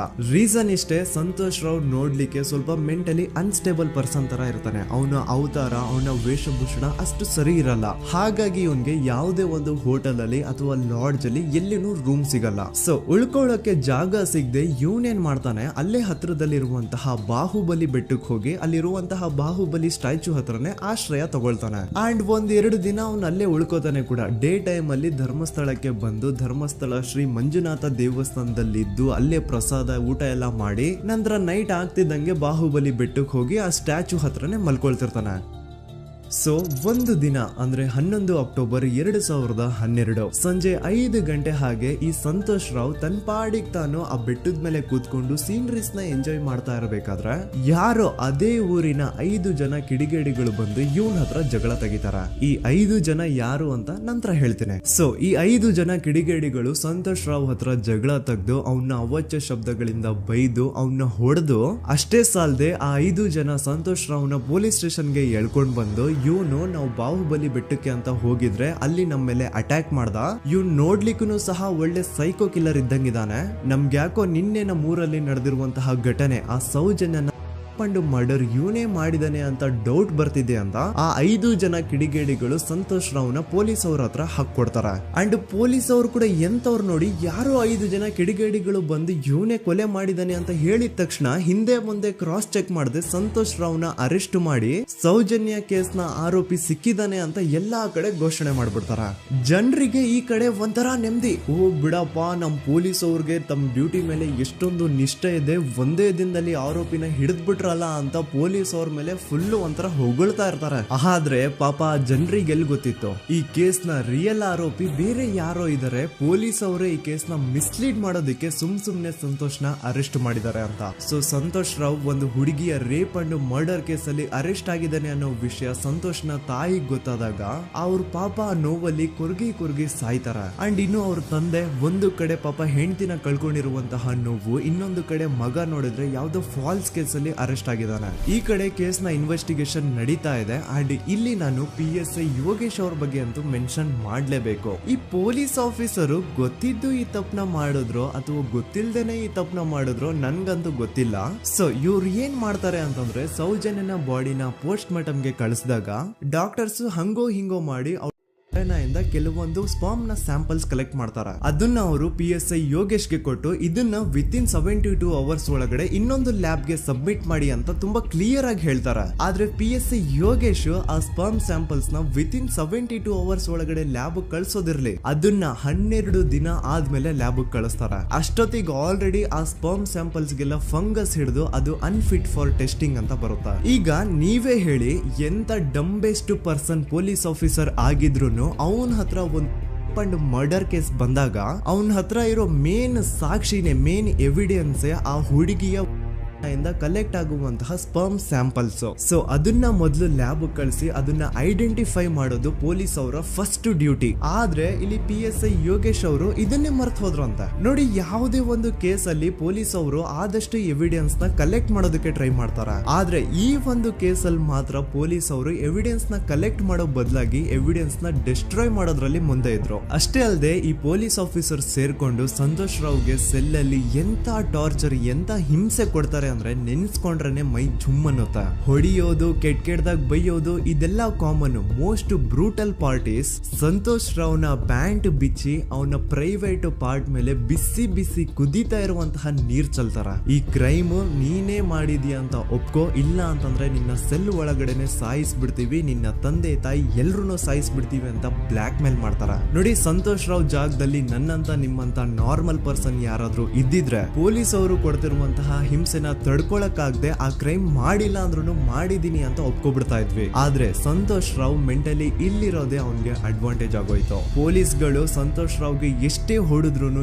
ಎಷ್ಟೇ ಬೈದ್ರು, ಎಷ್ಟೇ ಬ್ಲಾಕ್ ಮೇಲ್ ಮಾಡಿದ್ರು ಸಂತೋಷ್ ರಾವ್ ಬಾಯಲ್ಲಿ ನಾನ್ ಈ ಕ್ರೈಮ್ ನ ಮಾಡಿಲ್ಲ ಅಂತಾನೆ ಬರುತ್ತೆ ಹೊರತು ಆ ಕ್ರೈಮ್ ನ ಅವನು ಒಪ್ಕೊಳ್ಳೋದೇ ಇಲ್ಲ. ದೆನ್ ಕೋರ್ಟ್ ಟ್ರಯಲ್ಸ್ ಸ್ಟಾರ್ಟ್ ಆಗುತ್ತೆ. ಈ ಕ್ರೈಮ್ ನ ಸಂತೋಷೇ ಮಾಡಿದಾನೆ ಅಂತ ಸೌಜನ್ಯ ಕಡೆಯ ಲಾಯರ್ ವಾದ ಮಾಡ್ತಾನೆ. ಅದಕ್ಕೆ ಆಪೋಸಿಟ್ ಆಗಿ ಸಂತೋಷ್ ರಾವ್ ಕಡೆಯಿಂದ ಒಬ್ರು ಲಾಯರ್ ಇಲ್ಲ, ಸಂತೋಷ್ ರಾವ್ ಈ ಕ್ರೈಮ್ ನ ಮಾಡ್ಲಿಕ್ಕೆ ಸಾಧ್ಯನೇ ಇಲ್ಲ ಅಂತ ವಾದ ಮಾಡ್ತಿರ್ತಾರೆ. ಅಂಡ್ ಕೋರ್ಟ್ ಇಂದ ಆಚೆಗಡೆ ಸಂತೋಷ್ ರಾವ್ ನ ಅಗೇನ್ಸ್ಟ್ ಸ್ಟೂಡೆಂಟ್ಸ್ ಪ್ರೊಟೆಸ್ಟ್ ನಡೆಯುತ್ತೆ, ಪಬ್ಲಿಕ್ ಪ್ರೊಟೆಸ್ಟ್ ನಡೆಯುತ್ತೆ. ಅರೆಸ್ಟ್ ಆಗಿರುವಂತಹ ಸಂತೋಷ್ ರಾವ್ಗೆ ಗಲ್ಲಿಗೇರಿಸ್ರಿ ಅಂತ ಅವ್ರು ಡಿಮ್ಯಾಂಡ್ ಮಾಡ್ತಿರ್ತಾರೆ. ಸೊ ಹೀಗೆ ಒಂದು 2-3 ವರ್ಷ ಕಳೆದು ಹೋಗುತ್ತೆ. ನಂತರ ಒಂದು ಕೋರ್ಟ್ ಟ್ರಯಲ್ ಅಲ್ಲಿ ಸಂತೋಷ್ ರಾವ್ ಪರವಾಗಿ ಹೋರಾಡ್ತಿದ್ದಂತಹ ಲಾಯರ್ ಯಾಕೆ ಈ ಕೇಸ್ ಅಲ್ಲಿ ಸಂತೋಷ್ ಆರೋಪಿ ಅಲ್ಲ ಅಂತ ಪ್ರೂವ್ ಮಾಡ್ಲಿಕ್ಕೆ ಕೆಲವೊಂದು ಪಾಯಿಂಟ್ಸ್ ನ ಮುಂದೆ ಇಡ್ತಾರೆ. ಅದೇನಂತಂದ್ರೆ, ಮೊದಲನೇದಾಗಿ ಸಂತೋಷ್ ರಾವ್ ಈ ಕ್ರೈಮ್ ನ ಮಾಡಿದಾನೆ ಅಂತ ಒಬ್ರು ಒಂದು ಐ ವಿಟ್ನೆಸ್ ಇರಲ್ಲ. ಇನ್ನೊಂದೇನು ಅಂತಂದ್ರೆ, ಯಾವೊಂದು ಕಂಡೀಷನ್ ಅಲ್ಲಿ, ಯಾವೊಂದು ಬ್ರೂಟಲ್ ಕಂಡೀಷನ್ ಅಲ್ಲಿ ಸೌಜನ್ಯನ ಬಾಡಿ ಸಿಕ್ಕಿತ್ತೋ ಅದನ್ನ ಗಮನದಲ್ಲಿ ಇಟ್ಕೊಂಡು ಸ್ವಲ್ಪ ಪ್ರಾಕ್ಟಿಕಲ್ ಆಗಿ ಥಿಂಕ್ ಮಾಡಿದ್ರೆ ಆ ಒಂದು ಭೀಕರ ಕ್ರೈಮ್ ನ ಒಬ್ನೇ ಮಾಡ್ಲಿಕ್ಕೆ ಸಾಧ್ಯನೇ ಇಲ್ಲ. ಇನ್ನೊಂದು ಪಾಯಿಂಟ್ ಏನು ಅಂತಂದ್ರೆ, ಸೌಜನ್ಯನ ಇಂದ ಪೊಲೀಸ್ ಅವ್ರಿಗೆ ಯಾವುದೇ ಸ್ಪರ್ಮ್ ಸ್ಯಾಂಪಲ್ ಸಿಗ್ಬಾರ್ದು ಅಂತ 6 ಇಂಚು ಅಷ್ಟು ಮಣ್ಣು ಹಾಕಿರ್ತಾರ. ಸೊ ಈಗ ನೀವೇ ಹೇಳಿ, ಮೆಂಟಲಿ ಇಲ್ಲಿರುವಂತಹ ಪರ್ಸನ್ಗೆ ಇಷ್ಟೊಂದು ಬುದ್ಧಿವಂತಿಕೆ ಇರುತ್ತಾ ಅನ್ಕೊಳ್ಳಿ. ಅಷ್ಟೊಂದು ಬುದ್ಧಿವಂತಿಕೆ ಅವ್ನಿಗಿದ್ರು ಆ ಕ್ರೈಮ್ ಮಾಡಾದ್ಮೇಲೆ ಅವನ ಆ ಊರಿಂದ ಓಡ್ ಹೋಗ್ಬೋದಾಗಿತ್ತು. ಆದ್ರೆ ಮತ್ತ್ಯಾಕೆ ಅವನು ಅದೇ ಊರಲ್ಲೇ ಇರ್ತಾನೆ. ಅಂಡ್ ಸೌಜನ್ಯ ಕೊನೆಯದಾಗಿ ಪ್ರಕೃತಿ ಹಾಸ್ಪಿಟಲ್ ಮುಂದ್ಗಡೆಯಿಂದ ನಡ್ಕೊಂಡು ಹೋಗ್ತಾ ಇರ್ಬೇಕಾದ್ರೆ ಆ ಪ್ರಕೃತಿ ಹಾಸ್ಪಿಟಲ್ ನ ಸೆಕ್ಯೂರಿಟಿ ಗಾರ್ಡ್ ನೋಡ್ತಾನೆ. ಅಂಡ್ ಪ್ರಕೃತಿ ಹಾಸ್ಪಿಟಲ್ ನ ಆಚೆಗಡೆ CCTV ಕ್ಯಾಮರಾನು ಇರುತ್ತೆ. ಸಡನ್ಲಿ ಆ CCTV ಫುಟೇಜ್ ಕೂಡ ಕಾಣೆ ಆಗ್ಬಿಡುತ್ತಾ. ಇನ್ನೊಂದೇನು ಅಂತಂದ್ರೆ, ಸೌಜನ್ಯನ ಮರ್ಡರ್ ಆಗಿದ್ದು ನೆಕ್ಸ್ಟ್ ದಿನಾನೇ ಪೊಲೀಸ್ ಅವರು ಆರೋಪಿನ ಹಿಡಿದ್ರು. ಸೊ ಹಾಗಿದ್ದಾಗ ಆ ಕಲೆಕ್ಟ್ ಮಾಡಿರುವಂತಹ ಸ್ಪರ್ಮ್ ಸ್ಯಾಂಪಲ್ಸ್ ನ ಲ್ಯಾಬ್ ಗೆ ಕಳಿಸಿ ಇವನೇ ಆರೋಪಿ ಅಂತ ಕನ್ಫರ್ಮ್ ಮಾಡೋ ಬದಲಾಗಿ ಯಾಕೆ ಪೊಲೀಸ್ ಅವರು ಆ ಸ್ಪರ್ಮ್ ಸ್ಯಾಂಪಲ್ಸ್ ನ ತಮ್ಮ ಹತ್ರನೇ ಇಟ್ಕೊಂಡು 12 ದಿನವರೆಗೂ ಅದಕ್ಕೆ ಫಂಗಸ್ ಹಿಡಿಯೋವರೆಗೂ ಕಾದು ಆಮೇಲೆ ಅದನ್ನ ಲ್ಯಾಬ್ ಕಳಿಸಿದ್ರು. ಅಂಡ್ ಮೇನ್ ಇಂಪಾರ್ಟೆಂಟ್ ಆಗಿ ಸಂತೋಷ್ ರಾವ್ಗೆ ಒಂದು ಗುಪ್ತ ರೋಗ ಇರುತ್ತೆ, ಅದೇ ಫಿಮೋಸಿಸ್ ಅಂತ. ಈ ಕಾಯಿಲೆ ಏನು ಅಂತ ನಾನು ಈ ವಿಡಿಯೋದಲ್ಲಿ ಡೀಟೇಲ್ಡ್ ಆಗಿ ಎಕ್ಸ್ಪ್ಲೈನ್ ಮಾಡ್ಲಿಕ್ಕೆ ಆಗಲ್ಲ. ಜಸ್ಟ್ ತಿಳ್ಕೊಳ್ಳಿ, ಈ ಒಂದು ಕಾಯಿಲೆ ಇರೋರು ಇಂಟಿಮಸಿ ಮಾಡ್ಲಿಕ್ಕೆ ಆಗಲ್ಲ. ಇನ್ ಕೇಸ್ ಮಾಡಿದ್ರು ಅವರು ಸುಖ ಅಲ್ಲ ನರಕ ಕಾಣ್ತಾರ. ಸೊ ಇಷ್ಟೆಲ್ಲ ವ್ಯಾಲಿಡ್ ಪಾಯಿಂಟ್ಸ್, ಇಷ್ಟೆಲ್ಲ ಫ್ಯಾಕ್ಟ್ಸ್ ಕಣ್ ಮುಂದೆ ಇರ್ಬೇಕಾದ್ರೆ ಸ್ಟಿಲ್ ಪೊಲೀಸ್ ಅವರು ಯಾಕೆ ಈ ಕ್ರೈಮ್ ನ ಸಂತೋಷ್ ರಾವೇ ಮಾಡಿದಾನೆ ಅಂತ ಇವನ್ ಹಿಂದೆ ಬಿದ್ದಿದ್ದಾರೆ. ಯಾಕೆ ಅವರು ಈ ಕ್ರೈಮ್ ಇವನ್ ಬಿಟ್ರೆ ಬೇರೆ ಯಾರಾದ್ರೂ ಮಾಡಿರ್ಬೋದಲ್ಲ ಅಂತ ಆ ಆಂಗಲ್ ಅಲ್ಲಿ ಇನ್ವೆಸ್ಟಿಗೇಷನ್ ಮಾಡ್ತಿಲ್ವಲ್ಲ ಅಂತ ಪೊಲೀಸ್ ಅವರ ಇನ್ವೆಸ್ಟಿಗೇಷನ್ ಮೇಲೆ ಈಗ ಕ್ವಶನ್ ಬರುತ್ತೆ. So after hearing all of this, ಎಲ್ಲರಿಗೂ ಈಗ ಪೊಲೀಸ್ ಅವರ ಇನ್ವೆಸ್ಟಿಗೇಷನ್ ಇನ್ವೆಸ್ಟಿಗೇಷನ್ ಮೇಲೆ ಡೌಟ್ ಬರುತ್ತೆ. ಅಂಡ್ ಈವನ್ ಸೌಜನ್ಯ ಅವ್ರ ಮನೆಯವರು ಕೂಡ ನಿಜವಾದ ಆರೋಪಿ ಸಂತೋಷ್ ಅಲ್ಲ ಅಂತ ತಮ್ಮ ಅಭಿಪ್ರಾಯನ ವ್ಯಕ್ತಪಡಿಸ್ತಾರೆ. ಆಗ ಅಲ್ಲಿವರೆಗೂ ಸಂತೋಷ್ ರಾವ್ನ ಗಲ್ಲಿಗೇರಿಸಿ ಅಂತ ಏನು student protest and public protest ಎಲ್ಲ ನಡೀತಾ ಇತ್ತು, ಈಗ ಅದೆಲ್ಲ ನಿಂತ್ ಹೋಗಿ ಎಲ್ಲಾ ಹೇಟ್ ರೇಟ್ ಪೊಲೀಸ್ ಅವ್ರ ಕಡೆಗೆ ಹೋಗುತ್ತೆ. ಪೊಲೀಸ್ ಅವರು ಈ ಕೇಸಲ್ಲಿ ಕರಪ್ಟ್ ಆಗಿದ್ದಾರೆ, ಪೊಲೀಸ್ ಅವರೇ ಸತ್ಯ ಮುಚ್ಚಿಡ್ಲಿಕ್ಕೆ ಟ್ರೈ ಮಾಡ್ತಿದ್ದಾರೆ. ಹಾಗಾಗಿ ಈ ಕೇಸ್ನ ಇನ್ಮುಂದೆ ಪೊಲೀಸ್ ಅವರಲ್ಲದೆ ಸಿಬಿಐ ಅವರು ಇನ್ವೆಸ್ಟಿಗೇಷನ್ ಮಾಡಬೇಕು, ಈ ಕೇಸ್ನ ಸಿಬಿಐಗೆ ಒಪ್ಸಿ ಅಂತ ಅಗೇನ್ ಪ್ರೊಟೆಸ್ಟ್ ಗಳು ಸ್ಟಾರ್ಟ್ ಆಗ್ತವೆ. ಸೊ ಧರ್ಮಸ್ಥಳದಲ್ಲಿ ಇಷ್ಟೊಂದು ಹೋರಾಟಗಳಾಗ್ತಿದಾವೆ, ಒಬ್ಳು ಹುಡುಗಿ ಜೊತೆ ಇಷ್ಟೊಂದು ಅನ್ಯಾಯ ಆಗಿದೆ, ಆದ್ರೂ ಸಹ ಧರ್ಮಾಧಿಕಾರಿ ಏನು ಮಾತೇ ಆಡ್ತಿಲ್ವಲ್ಲ ಈ ಹುಡುಗಿ ಬಗ್ಗೆ ಅಂತ ಜನರು ಪ್ರಶ್ನೆ ಮಾಡಿದಾಗ ಆಗ ಧರ್ಮಾಧಿಕಾರಿನೂ ಜನರು ಮುಂದೆ ಬಂದ್ಬಿಟ್ಟು ಈ ಕೇಸ್ನ ಸಿಬಿಐಗೆ ಒಪ್ಸಿ ಅಂತ ಹೋರಾಟ ಮಾಡ್ತಾರ. ನಂತರ ಈ ಒಂದು ಕೇಸು ಪೊಲೀಸ್ ಅವರಿಂದ ಸಿಬಿಐ ಕೈಗೆ ಹೋಗುತ್ತೆ. ಸಿಬಿಐ ಕೈಗೆ ಹೋಗಿದ ತಕ್ಷಣ ಇಲ್ಲೇನು ಸತ್ಯ ಹೊರಗೆ ಬಂದಿಲ್ಲ. ಆ ಸಿಬಿಐ ಅವರು 3-4 ವರ್ಷ ಟೈಮ್ ತಗೊಂಡು ಮತ್ತೆ ಈ ಒಂದು ಕೇಸ್ನ ಇನ್ವೆಸ್ಟಿಗೇಷನ್ ಮಾಡ್ತಾರ. ಆದ್ರೆ ಅಲ್ಲೇನು ಇನ್ವೆಸ್ಟಿಗೇಷನ್ ಮಾಡ್ಲಿಕ್ಕೆ ಉಳ್ದೇ ಇರಲ್ಲ. ಆ ಪೊಲೀಸ್ ಅವರು ಅವ್ರ ಕೈಯಲ್ಲಿ ಈ ಕೇಸು ಇದ್ದಷ್ಟು ದಿನ ಎಷ್ಟಾಗುತ್ತೋ ಅಷ್ಟು ಎವಿಡೆನ್ಸ್ ನ ಡಿಸ್ಟ್ರಾಯ್ ಮಾಡ್ಬಿಟ್ಟಿರ್ತಾರ. ಸೊ ಹಾಗಾಗಿ ಅಲ್ಲಿ ಸಿಬಿಐ ಅವ್ರಿಗೆ ಇನ್ವೆಸ್ಟಿಗೇಷನ್ ಮಾಡ್ಲಿಕ್ಕೆ ಏನ್ ಉಳ್ದೇ ಇರಲ್ಲ. ಆದ್ರೂ ಸ್ಟಿಲ್ ಅವರು 3-4 ಇಯರ್ಸ್ ಟೈಮ್ ತಗೊಂಡು ನಂತರ ಫೈನಲಿ ಒಂದು ರಿಪೋರ್ಟ್ ನ ಕೋರ್ಟ್ ಗೆ ಸಬ್ಮಿಟ್ ಮಾಡ್ತಾರ. ಅಂಡ್ ಸಿಬಿಐ ಅವರು ಕೋರ್ಟ್ ಗೆ ಸಬ್ಮಿಟ್ ಮಾಡಿರುವಂತಹ ಆ ಒಂದು ರಿಪೋರ್ಟ್ ಅಲ್ಲಿ ಏನಿತ್ತು ಅಂದ್ರೆ ಸಿಬಿಐ ಇನ್ವೆಸ್ಟಿಗೇಷನ್ ಕನ್ಫರ್ಮ್ಸ್ ದಟ್ ಈ ಒಂದು ಕ್ರೈಮ್ ನ ಸಂತೋಷ್ ರಾವ್ ಮಾಡಿದಾನೆ ಅಂತ. ಆದ್ರೆ ಐರಾನಿ ಈಸ್ ಇದೇ ಒಂದು ರಿಪೋರ್ಟ್ ಅಲ್ಲಿ ಇವ್ರು ಏನ್ ಹೇಳ್ತಾರೆ ಅಂದ್ರೆ ಅವ್ರಿಗೆ ಯಾವುದೇ ತರ ಎವಿಡೆನ್ಸ್ ಸಿಕ್ಕಿಲ್ಲ ಅಂತ. ಯಾಕಂದ್ರೆ ಈ ಸೌಜನ್ಯ ಕೇಸು ಪೊಲೀಸ್ ಅವ್ರ ಕೈಯಲ್ಲಿ ಇದ್ದಾಗ ಪೊಲೀಸ್ ಅವರು ತಮ್ಮ ನಿರ್ಲಕ್ಷ್ಯದಿಂದ ಎಲ್ಲಾ ಎವಿಡೆನ್ಸ್ ನ ಕಳ್ಕೊಂಡ್ಬಿಟ್ಟಿರ್ತಾರ. ಅಂತದ್ರಲ್ಲಿ ಯಾವ ಒಂದು ಆಧಾರದ ಮೇಲೆ ಇವರು ಸಂತೋಷ್ ರಾವ್ ಈ ಕ್ರೈಮ್ ನ ಮಾಡಿದ್ದಾರೆ ಅಂತ ಕ್ವಶನ್ ಮಾಡಿದಾಗ ಸಿಬಿಐ ಅವ್ರ ಕಡೆಯಿಂದ ನೋ ಆನ್ಸರ್. ನೋಡಿ, ಮೊದ್ಲು ಈ ಒಂದು ಕೇಸ್ ನ ಪೊಲೀಸ್ ಅವರು ಇನ್ವೆಸ್ಟಿಗೇಷನ್ ಮಾಡಿ ನಂತರ ಈ ಒಂದು ಕೇಸು ಸಿಬಿಐ ಅವ್ರ ಕೈಗೆ ಹೋಗಿ ಅವರು 3-4 ವರ್ಷ ಟೈಮ್ ತಗೊಂಡು ಇನ್ವೆಸ್ಟಿಗೇಷನ್ ಮಾಡಿ ದೆನ್ ಫೈನಲ್ ರಿಪೋರ್ಟ್ ನ ಕೋರ್ಟ್ ಗೆ ಸಬ್ಮಿಟ್ ಮಾಡೋಷ್ಟ್ರಲ್ಲಿ ಸುಮಾರು 5-6 ವರ್ಷ ಕಳೆದು ಹೋಗಿರುತ್ತೆ. ಅಂಡ್ ಸ್ಟಿಲ್ ಈ ಒಂದು ಕೇಸಲ್ಲಿ ಏನೂ ಕನ್ಕ್ಲೂಷನ್ ಸಿಕ್ಕಿರಲ್ಲ. ಎವ್ರಿ ಇಯರ್ ಸೌಜನ್ಯನ ಬರ್ತ್ಡೇ ಇದ್ದಾಗ ಅಥವಾ ತಿಥಿ ಇದ್ದಾಗ ಅವಳನ್ನ ನೆನೆಸ್ಕೊಂಡು ಅವಳ ಹೆಸರಲ್ಲಿ public protest and student protest ನಡೀತಾನೆ ಇರ್ತವೆ. ಸೊ ಒಂದು ದಿನ ಈ ಒಂದು ಪ್ರೊಟೆಸ್ಟ್ ಗಳ ನ್ಯೂಸ್ ಗಿರೀಶ್ ಮುಟ್ಟಣ್ಣನವರ ಗಮನಕ್ಕೆ ಬರುತ್ತೆ. ಯಾರು ಈ ಗಿರೀಶ್ ಮುಟ್ಟಣ್ಣನವರ ಅಂದ್ರೆ ಇವರು very honest X police man. ನೀವು ನಂಬಲ್ಲ, ಇವ್ರು ಪೊಲೀಸ್ ಆಫೀಸರ್ ಇದ್ದಾಗ ಪಬ್ಲಿಕ್ ಅಲ್ಲಿ ಒಬ್ಬ MLA ಹೊಡೆದಿರ್ತಾರ. ಅಷ್ಟೇ ಅಲ್ಲ, ಪೊಲೀಸ್ ಡಿಪಾರ್ಟ್ಮೆಂಟ್ ಅಲ್ಲಿ ಕರಪ್ಷನ್ ಇದೆ, ಕರಪ್ಷನ್ ಇದ್ದಿದ್ ಕಡೆ ನಾನ್ ಇರಲ್ಲ ಅಂತ ಹೇಳ್ಬಿಟ್ಟು ತಮ್ಮ ಪೊಲೀಸ್ ಡ್ಯೂಟಿನ ಬಿಟ್ಬಿಟ್ಟು ಈಗ ಸಮಾಜದಲ್ಲಿ ಏನೇ ಅನ್ಯಾಯ ಆಗಿದ್ರು ಅದ್ರ ಅಗೇನ್ಸ್ಟ್ ವಾಯ್ಸ್ ರೈಸ್ ಮಾಡ್ತಿದಾರೆ. ಸೊ ಈ ಗಿರೀಶ್ ಮುಟ್ಟಣ್ಣನವರಿಗೆ ಸೌಜನ್ಯ ಕೇಸ್ ಬಗ್ಗೆ ಗೊತ್ತಾದಾಗ ಅವ್ರಿಗೆ ಈ ಕೇಸು ತುಂಬಾನೇ ಕಾಡುತ್ತೆ.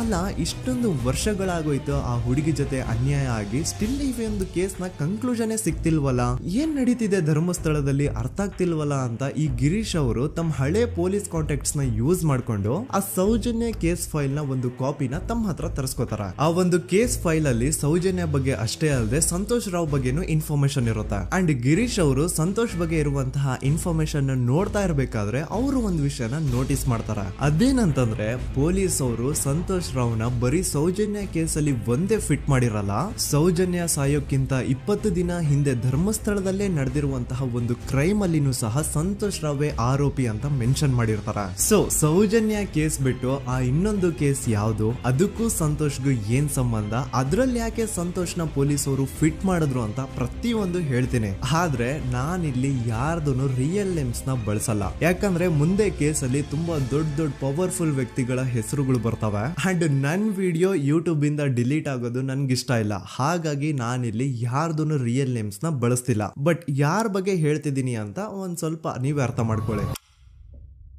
ನೋಡಿ, ಧರ್ಮಸ್ಥಳದಲ್ಲಿ ಮಾಫಿಯಾ ಕೈಂಡ್ ಆಫ್ ನಡೆಸ್ತಿರುವಂತಹ ಒಂದು ವೆರಿ ಪವರ್ಫುಲ್ ಗೌಡ್ರು ಕುಟುಂಬ ಇದೆ. ಇವ್ರ ಹತ್ರ ಬೇಜನ್ ಆಸ್ತಿ, ಬೇಜನ್ ದುಡ್ಡು, ಬೇಜನ್ ಪವರ್, ಬೇಜನ್ ಇನ್ಫ್ಲೂಯೆನ್ಸ್ ಎಲ್ಲಾನು ಇದೆ. ಆ ಊರಲ್ಲಿ ಈ ಗೌಡ್ರು ಕುಟುಂಬದ್ದು ಎಷ್ಟೊಂದು ಕಂಟ್ರೋಲ್ ಇದೆ ಅಂತಂದ್ರೆ ಅವ್ರನ್ನ ಎದುರು ಹಾಕೊಳ್ಳೋರೆ ಯಾರು ಇಲ್ಲ. ಅಂಡ್ ಈ ಒಂದು ಗೌಡ್ರು ಕುಟುಂಬ ಒಂದು ಪ್ರೈವೇಟ್ ಟ್ರಸ್ಟ್ ಹೆಸರಲ್ಲಿ ಒಂದು ವೆರಿ ಪಾಪ್ಯುಲರ್ ದೇವಸ್ಥಾನನ ಸುಮಾರು ವರ್ಷಗಳಿಂದ ತಲೆ ಮಾರುಗಳಿಂದನೂ ನಡ್ಸ್ಕೊಂಡ್ ಬಂದಿರ್ತಾರ. ಅದೇ ಒಂದು ದೇವಸ್ಥಾನದಲ್ಲಿ 60 ವರ್ಷ ವಯಸ್ಸಾಗಿರುವಂತಹ ನಾರಾಯಣ ಅನ್ನೋ ಒಬ್ಬ ವ್ಯಕ್ತಿ ಮಾವುತನಾಗಿ ಕೆಲಸ ಮಾಡ್ತಿರ್ತಾನೆ. ನಾರಾಯಣ ಅವ್ರ ತಂದೆನೂ ಅದೇ ದೇವಸ್ಥಾನದಲ್ಲಿ ಮಾವುತಾಗಿ ಕೆಲಸ ಮಾಡ್ತಾ ಇದ್ರು, ಅವ್ರ ತಂದೆನೂ ಅದೇ ದೇವಸ್ಥಾನದಲ್ಲಿ ಮಾವುತಾಗಿ ಕೆಲಸ ಮಾಡ್ತಾ ಇದ್ರು. ಸೊ ಹೀಗೆ ತಲೆ ಮಾರುಗಳಿಂದ ಮಾವುತ ಆಗಿನೇ ನಾರಾಯಣನ ಕುಟುಂಬ ಆ ಒಂದು ದೇವಸ್ಥಾನದಲ್ಲಿ ಕೆಲಸ ಮಾಡ್ತಾ ಇರುತ್ತೆ. ಸೊ ಒಮ್ಮೆ ತುಂಬಾ ವರ್ಷಗಳ ಹಿಂದೆ ನಾರಾಯಣ ಅವ್ರ ತಂದೆ ಆ ದೇವಸ್ಥಾನದಲ್ಲಿ ಮಾವುತಾಗಿ ಕೆಲಸ ಮಾಡ್ತಾ ಇರ್ಬೇಕಾದ್ರೆ ಆಗಿನ ದೇವಸ್ಥಾನದ ಧರ್ಮಾಧಿಕಾರಿ ಆ ಮಾವುತನ ಕೆಲ್ಸದ ಮೇಲೆ ಇರುವಂತಹ ನಿಷ್ಠೆ, ಅವನ ನಿಯತ್ತು ಅಂಡ್ ತಲೆಮಾರುಗಳಿಂದ ಅವರು ದೇವಸ್ಥಾನಕ್ಕೆ ಸಲ್ಲಿಸ್ತಿರುವಂತಹ ಸೇವೆನ ಮೆಚ್ಚಿ ಆ ಧರ್ಮಾಧಿಕಾರಿ ಆ ನಾರಾಯಣ ಅವ್ರ ತಂದೆ ಆ ಮಾವುತನಿಗೆ ಒಂದು ಜಮೀನ ಕೊಡ್ತಾರೆ ಆಸ್ ಎ ಗಿಫ್ಟ್ ಆಗಿ. ಸೊ ಈಗ ಫ್ಲಾಶ್ ಬ್ಯಾಕ್ ಇಂದ ಒಂದ್ ಸ್ವಲ್ಪ ಮುಂದೆ ಬರುವ 2010-11ರಲ್ಲಿ ಯಾವೊಂದು ಜಮೀನ ಆಗಿನ ಧರ್ಮಾಧಿಕಾರಿ ನಾರಾಯಣ ಅವ್ರ ತಂದೆಗೆ ಆಸ್ ಎ ಗಿಫ್ಟ್ ಆಗಿ ಕೊಟ್ಟಿದ್ರು, ಈಗ ನಾರಾಯಣ ಅವ್ರ ತಂದೆ ಸತ್ ಹೋಗಿ ಆ ಒಂದು ಜಮೀನು ನಾರಾಯಣ ಹೆಸರಿಗೆ ಆಗಿರುತ್ತೆ. ಅಂಡ್ ಆಗಷ್ಟೇ ಗೊತ್ತಾಗುತ್ತೆ ಆ ಜಮೀನ ವೆರಿ ಆಪೋಸಿಟ್ ಒಂದು ದೊಡ್ಡ ಹೈವೇ ಬರ್ತಿದೆ ಅಂಡ್ ಅದರಿಂದ ಜಮೀನ ರೇಟು 10 ಪಟ್ಟು ಜಾಸ್ತಿ ಆಗುತ್ತೆ ಅಂತ. ಸೊ ಈ ವಿಷಯ ಗೊತ್ತಾಗಿ ನೋಡಿ ದಾನ ಮಾಡದಂತಹ ಧರ್ಮಾಧಿಕಾರಿ ಅಂತೂ ಸತ್ ಹೋದ್ರು, ಆದ್ರೆ ಅವ್ರ ಮುಂದಿನ ಪೀಳಿಗೆ ಅವ್ರಿಗೆ ಈ ಜಮೀನ್ ಮೇಲೆ ಕಣ್ಬಿದ್ದು ನಾರಾಯಣ ಅವ್ರ ಹತ್ರ ಆ ಜಾಗನ ವಾಪಸ್ ಕೇಳ್ತಾರ. ಆದ್ರೆ ನಾರಾಯಣ ಕೊಡಲ್ಲ. ಇಲ್ಲ ನಾನ್ ಯಾಕೆ ಕೊಡ್ಲಿ, ನಮ್ ತಂದೆಯಿಂದ ಸಿಕ್ಕಿರುವಂತಹ ಜಮೀನ್ ಇದು, ನಮ್ ತಂದೆಯ ಕೊನೆ ಗುರುತು ಇದು ನನ್ನ ಹತ್ರ ಇರೋದು, ಸೊ ಇದನ್ನ ನಾನ್ ಯಾವುದೇ ಕಾರಣಕ್ಕೂ ಬಿಟ್ಕೊಡಲ್ಲ ಅಂತ ಆ ಗೌಡ್ರು ಕುಟುಂಬನ ನಾರಾಯಣ ಎದುರು ಹಾಕೋತಾರ. ಆಗ ಗೌಡ್ರು ಕುಟುಂಬದವ್ರಿಗೆ ಕೋಪ ಬಂದು ಅವ್ರೇನ್ ಮಾಡ್ತಾರೆ ಅಂದ್ರೆ ನಾರಾಯಣ ಮನೆಗೆ ನೀರಿನ ಸಪ್ಲೈ ಇರುತ್ತಲ್ವಾ ಅದನ್ನ ಬಂದ್ ಮಾಡ್ತಾರ, ಎಲೆಕ್ಟ್ರಿಸಿಟಿ ಸಪ್ಲೈನು ಕಟ್ ಆಫ್ ಮಾಡ್ತಾರ, ಊರಲ್ಲಿರುವಂತಹ ಎಲ್ಲಾ ಚರಂಡಿಗಳನ್ನ ಕ್ಲೀನ್ ಮಾಡಿ ಆ ಕಸ ಏನಿರುತ್ತೋ ಅದನ್ನ ತಂದು ನಾರಾಯಣ ಮನೆ ಮುಂದೆ ಹಾಕ್ತಾರ. ಇಷ್ಟೇ ಅಲ್ಲ, ನಾರಾಯಣ ಅವ್ರ ಹೆಂಡತಿ ಮಕ್ಕಳು ಎಲ್ಲಾದ್ರೂ ಆಚೆ ಹೋಗ್ತಾ ಬರ್ತಾ ಇದ್ರೆ ಅವ್ರನ್ನ ಕೆಟ್ಟದಾಗ ಬೈಯೋದು, ಹೊಡ್ಕೊಳ್ಳೋದು, ಬಡ್ಕೊಳ್ಳೋದೆಲ್ಲ ಮಾಡ್ತಿರ್ತಾರ. ಇಷ್ಟೆಲ್ಲ ಆಗ್ತಾ ಇದ್ರು ಸ್ಟಿಲ್ ನಾರಾಯಣ ಮಾತ್ರ ಆ ಜಾಗನ ಬಿಟ್ಕೊಡಲ್ಲ. ಆ ಜಾಗದಗೋಸ್ಕರ ನೀನ್ ಬೇಕಿದ್ರೆ ಇದನ್ನೆಲ್ಲ ಸಹಿಸ್ಕೊಂಡಿರಪ್ಪ, ನಮ್ ಕೈಲಂತೂ ಆಗಲ್ಲ ಅಂತ ನಾರಾಯಣನ ಹೆಂಡತಿ ಮಕ್ಕಳು ಅವನ್ನ ಬಿಟ್ಟು ಬೇರೆ ಊರಿಗೆ ಹೋಗ್ಬಿಡ್ತಾರ. ಈಗ ಮನೆಯಲ್ಲಿ ನಾರಾಯಣ ಅಂಡ್ 45 ವರ್ಷ ವಯಸ್ಸಿರುವಂತಹ ನಾರಾಯಣ ಅವ್ರ ತಂಗಿ ಯಮುನಾ ಅವ್ರು ಮಾತ್ರ ಇಬ್ರೇ ಇರ್ತಾ ಇದ್ರು. ಸೊ ಒಂದೊಳ್ಳೆ ಅವಕಾಶ ನೋಡ್ಕೊಂಡು 21 ಸೆಪ್ಟೆಂಬರ್ 2012 ಮನೆಯಲ್ಲಿ ನಾರಾಯಣ ಹಾಗೂ ಯಮುನಾ ಇರ್ಬೇಕಾದ್ರೆ ಯಾರೋ ಮನೆ ಒಳಗಡೆ ನುಗ್ಗಿ ನಾರಾಯಣನ್ಗೆ ಹೊಡೆದು ಯಮುನಾಗೂ ಸಹ ಹೊಡೆದು ನಂತರ ಅವಳು ಮಾಡಿ ದೆನ್ ನಾರಾಯಣ ಹಾಗೂ ಯಮುನನ ತಲೆನ ಒಂದು ರುಬ್ಬಗುಂಡಿಂದ ಚಚ್ಚಿ ಸಾಯಿಸ್ಬಿಡ್ತಾರ. ಈ ಕೊಲೆ ಆಗಿದ್ದು ಕಳ್ಳತನಗೋಸ್ಕರ ಅಂತ ಪೊಲೀಸ್ ಅವರು ತಮ್ಮ ರಿಪೋರ್ಟ್ ಅಲ್ಲಿ ಬರೀತಾರ. ಆದ್ರೆ ಪಾಯಿಂಟ್ ಏನ್ ಗೊತ್ತಾ, ಆ ಮನೇಲಿ ಒಂದ್ ಸ್ವಲ್ಪನೂ ಹಣ ಆಗ್ಲಿ ಅಥವಾ ಬಂಗಾರ ಆಗ್ಲಿ ಕಳ್ಳತನ ಆಗಿರಲ್ಲ. ಕಳ್ಳತನ ಆಗಿರೋದು ಕೇವಲ ಆ ಮೇನ್ ರೋಡ್ ಅಲ್ಲಿ ಇದ್ದಂತಹ ಪ್ರಾಪರ್ಟಿ ಪೇಪರ್ಸ್. ಎಂತ ಕೋಇನ್ಸಿಡೆನ್ಸ್ ನೋಡಿ, ಯಾವ ಒಂದು ಜಮೀನಿನ ಪತ್ರ ನಾರಾಯಣ ಮನೆಯಿಂದ ಕಳ್ಳತನ ಆಗಿದ್ವೋ ಅದೇ ಒಂದು ಜಮೀನಲ್ಲಿ 10 ವರ್ಷ ಆದ ನಂತರ ಒಂದು ದೊಡ್ಡ ಹೋಟೆಲ್ ಸ್ಥಾಪನೆ ಆಗುತ್ತೆ ಅಂಡ್ ಆ ಹೋಟೆಲ್ ನ ಇನಾಗ್ರೇಷನ್ ಗೆ ಚಿಕ್ಕ ಗೌಡ್ರು ಬರ್ತಾರ. ಸೊ ಈಗೇನು ನಾರಾಯಣ ಹಾಗೂ ಯಮುನನ ಕೊಲೆ ಆಗಿದ್ಯೋ ಇದಾಗಿದ್ದು 20 ದಿನ ಆದ್ಮೇಲೆ ಸೌಜನ್ಯ ಜೊತೆ ಅಂತ ನಿರ್ದಯ ಘಟನೆ ಆಗಿದ್ದು. ಸೊ ಪೊಲೀಸ್ ಅವರು ಸೌಜನ್ಯ ಕೇಸಲ್ಲಿ ಸಂತೋಷ್ ರಾವ್ನ ಫಿಟ್ ಮಾಡೋದಲ್ದೆ ಈ ಒಂದು ನಾರಾಯಣ ಹಾಗೂ ಯಮುನಾ ಕೇಸಲ್ಲೂ ಸಹ ಸಂತೋಷ್ ರಾವ್ನೆ ಫಿಟ್ ಮಾಡಿರ್ತಾರ. ಇಲ್ಲಿ ಡೇಟ್ಸ್ ನ ಸ್ವಲ್ಪ ನೆನ್ಪಿಟ್ಕೊಳ್ಳಿ. ನಾರಾಯಣ ಹಾಗೂ ಯಮುನನ ಕೊಲೆ ಆಗಿದ್ದು 21 ಸೆಪ್ಟೆಂಬರ್ 2012 ಅಂಡ್ ಸಂತೋಷ್ ರಾವ್ ಧರ್ಮಸ್ಥಳ ಬಂದಿದ್ದು 9 ಅಕ್ಟೋಬರ್ 2012, 20 ದಿನ ಆದ್ಮೇಲೆ. ಸೊ ನಾರಾಯಣ ಹಾಗೂ ಯಮುನನ ಕೊಲೆ ಆದಾಗ ಊರಲ್ಲೇ ಇಲ್ದೆ ಎಲ್ಲೋ ಶೃಂಗೇರಿಯಲ್ಲಿ ಯಾವುದೋ ಒಂದು ಹೋಟೆಲ್ ಅಲ್ಲಿ ಕೆಲಸ ಮಾಡ್ತಿದ್ದಂತಹ ಸಂತೋಷ್ ರಾವ್ ಹೇಗೆ ಈ ಒಂದು ಕೇಸಲ್ಲಿ ಆರೋಪಿ ಆಗ್ತಾನೆ? ಸೊ ಇದೇ ಒಂದು ಪಾಯಿಂಟ್ ನ ನೋಟಿಸ್ ಮಾಡಿ ಗಿರೀಶ್ ಮುಟ್ಟಣ್ಣನವರು ಧರ್ಮಸ್ಥಳಕ್ಕೆ ಬಂದು ಸಂತೋಷ್ ನ ಲಾಯರ್ ಜೊತೆ ಡಿಸ್ಕಸ್ ಮಾಡ್ತಾರ. ದೆನ್ ಫೈನಲಿ ಏನೋ ತಪ್ಪು ಮಾಡದೆ ಸುಳ್ಳು ಆರೋಪಗಳಿಂದ ಕರಪ್ಟ್ ಪೊಲೀಸ್ ಆಫೀಸರ್ಸ್ ನ ಮಿಸ್ಲೀಡಿಂಗ್ ಇನ್ವೆಸ್ಟಿಗೇಷನ್ ಇಂದ ಸಂತೋಷ್ ರಾವ್ ತನ್ನ ಜೀವನದ 8-10 ವರ್ಷನ ಜೈಲಲ್ಲಿ ಕಳೆದು ಫೈನಲಿ ರಿಲೀಸ್ ಆಗ್ತಾನೆ. ಒಂಥರ ಈ ಕೇಸಿಂದ ಸಂತೋಷ್ ರಾವ್ನ ಇಡೀ ಲೈಫೇ ಸ್ಪಾಯ್ಲ್ ಆಗೋಯ್ತು.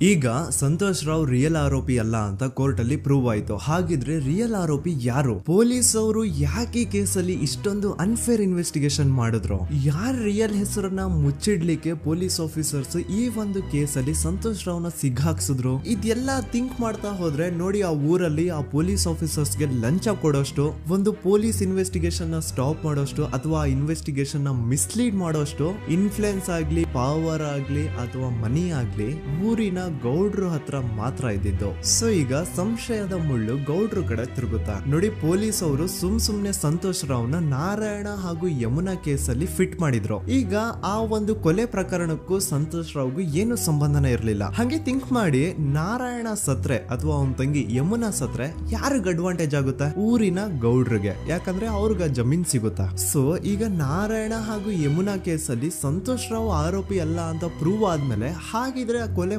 ಮಾಡ್ದವ್ರು ಯಾರು ಅಂತ ಹಾಗೆ ಥಿಂಕ್ ಮಾಡಿದ್ರೆ ಗಿರೀಶ್ ಮುಟ್ಟಣ್ಣನವರಿಗೆ ಆ ಊರಿನ ಗೌಡ್ರ ಮೇಲೆ ಡೌಟ್ ಬರುತ್ತೆ. ಅದೇ ಒಂದು ಡೌಟ್ ಅಲ್ಲಿ ಗಿರೀಶ್ ಮುಟ್ಟಣ್ಣನವರು ಮಹೇಶ್ ತಿಮ್ರೊಡ್ಡಿ ಅಂತ ಇನ್ನೊಬ್ರ ಜೊತೆ ಸೇರ್ಕೊಂಡು ಈ ಹಿಂದೆ ಆ ಒಂದು ಊರಲ್ಲಿ ಆ ಧರ್ಮಸ್ಥಳದಲ್ಲಿ ಈ ಊರಿನ ಗೌಡ್ರು ಯಾವ್ದಾವ್ದೆಲ್ಲ ಕ್ರೈಮ್ಗಳು ಮಾಡಿದಾರೆ ಅಂತ ಊರಿನ ಜನರಿಂದ ತಿಳ್ಕೊತಾರ. ನಂತರ ಆ ಊರಿನ ಜನ ಯಾವ್ದಾವ್ದೆಲ್ಲ ಮ್ಯಾಟರ್ಸ್ ಹೇಳಿದ್ರು ಆ ಕೇಸ್ ಫೈಲ್ಸ್ ನೆಲ್ಲ ತಿರುಗಿಸಿ ಮುರುಗಿಸಿ ನೋಡಿದಾಗ ನೀವು ನಂಬಲ್ಲ, ಸೌಜನ್ಯ ಕೇಸ್ ಏನೇನು ಅಲ್ಲ, ಅದಕ್ಕಿಂತ ಭೀಕರ ಕೊಲೆಗಳು ಧರ್ಮಸ್ಥಳದಲ್ಲಿ ಆಗಿವೆ. ಅಂಡ್ ಎಲ್ಲಾ ಕೊಲೆಗಳ ಹಿಂದೆ ಗೌಡ್ರು ಕುಟುಂಬದ್ದೇ ಕೈ ಇದೆ ಅಂತ ಎದ್ದು ಕಾಣಿಸುತ್ತೆ. 1977 ವೇದಾವಲ್ಲಿ ಕೇಸ್. ಧರ್ಮಸ್ಥಳ ಹತ್ತಿರ SDM ಪ್ರೈಮರಿ ಅಂಡ್ ಹೈಸ್ಕೂಲ್ ಅಂತ ಒಂದು ಸ್ಕೂಲ್ ಇರುತ್ತೆ. ಅಂಡ್ ಈ ಒಂದು ಪ್ರೈವೇಟ್ ಸ್ಕೂಲ್ ಬೇರೆ ಯಾರ್ದು ಅಲ್ಲ, ಆ ಗೌಡ್ರ ಕುಟುಂಬದ. ಈ ಸ್ಕೂಲ್ ಅಲ್ಲಿ 1977 ಅಲ್ಲಿ ವೇದಾವಲ್ಲಿ ಅಂತ ಒಬ್ರು ಟೀಚರ್ ವರ್ಕ್ ಮಾಡ್ತಿರ್ತಾರ. ವೇದಾವಲ್ಲಿ ಆ ಟೀಚರ್ ಜಾಬ್ಗೆ ತುಂಬಾನೇ ಓವರ್ ಕ್ವಾಲಿಫೈಡ್. ಅವರ ಕ್ವಾಲಿಫಿಕೇಶನ್ಸ್ ನ ಗಮನದಲ್ಲಿ ಇಟ್ಕೊಂಡ್ರೆ ಅವ್ರಿಗೆ HM ಅಥವಾ ಪ್ರಿನ್ಸಿಪಲ್ ನ ಪೋಸ್ಟ್ ಸಿಗ್ಬೇಕು. ಆದ್ರೂ ಸಹ ವೇದಾವಲ್ಲಿ ಆಸ್ ಎ ಟೀಚರ್ ಆಗಿನೇ ಕೆಲಸ ಮಾಡ್ಕೊಂಡು ಹೋಗ್ತಿರ್ತಾರ. ಒಮ್ಮೆ ಏನಾಗುತ್ತೆ, ಸ್ಕೂಲ್ ಅಲ್ಲಿ ಪ್ರಿನ್ಸಿಪಲ್ ನ ಪೋಸ್ಟ್ ಖಾಲಿ ಆಗುತ್ತೆ. ಅಂಡ್ ಆ ಒಂದು ಪೋಸ್ಟ್ ಗೆ ಎಲ್ರು ಏನ್ ಅನ್ಕೊಳ್ತಾರೆ, ವೇದಾವಲ್ಲಿನೇ ಸೆಲೆಕ್ಟ್ ಮಾಡೋದು ಅಂತ. ಆದ್ರೆ ವೇದಾವಲ್ಲಿಯ ಕ್ಯಾಸ್ಟ್ ಬೇರೆ ಇದೆ ಅನ್ನೋ ಒಂದೇ ಒಂದು ಕಾರಣಕ್ಕೆ ಆ ಪ್ರಿನ್ಸಿಪಲ್ ನ ಪೋಸ್ಟ್ ವೇದಾವಲ್ಲಿಗೆ ಸಿಗದೆ ಬೇರೆ ಯಾರನ್ನೋ ತಂದು ಕೂರಿಸ್ಬಿಟ್ಟಿರ್ತಾರ. ಇದರಿಂದ ಟೀಚರ್ ವೇದಾವಲ್ಲಿಗೆ ತುಂಬಾ ಕೋಪ ಬಂದು ಅವ್ರ ಸ್ಕೂಲ್ ಮುಂದೆ ಪ್ರೊಟೆಸ್ಟ್ ಮಾಡೋದ್ ಸ್ಟಾರ್ಟ್ ಮಾಡ್ತಾರ. ಅಂಡ್ ಈ ವಿಷಯ ಸ್ಕೂಲ್ ನ ಓನರ್ಸ್ ಗೆ ಇಷ್ಟ ಆಗಲ್ಲ. ಸೊ ಅವರು ಆ ಕೋಪನ ಹಾಗೆ ಮನ್ಸಲ್ಲಿ ಇಟ್ಕೊಂಡಿರ್ತಾರ. ಒಮ್ಮೆ ಏನಾಗುತ್ತೆ, ಸ್ಕೂಲ್ ರಜೆ ಇರುತ್ತೆ, ವೇದಾವಲ್ಲಿ ಮನೇಲಿ ಇರ್ತಾರ.